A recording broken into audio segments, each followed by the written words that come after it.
katsoa Noora Räty. Hyvin pelaa Suomi nyt ja saumaa tässä jopa vastaiskuun alivoimamaaliin. Michel Karvinen yksin läpi.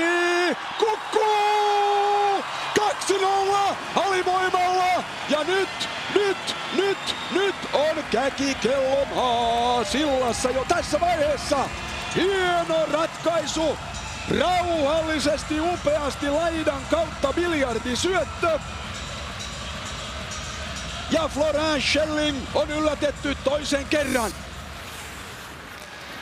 9, noin ihana syöttö ja sitten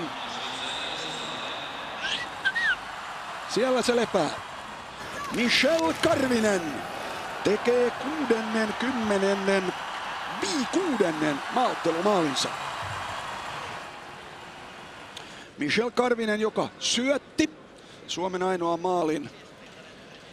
Ja onko se nyt sitten jopa Sveitsin? Kyllä, se on Sveitsin aikalisän paikka jo tässä vaiheessa, mutta nautitaan nyt näistä kuvista. On tämä kivaa. Kiss kiss ja reppuun.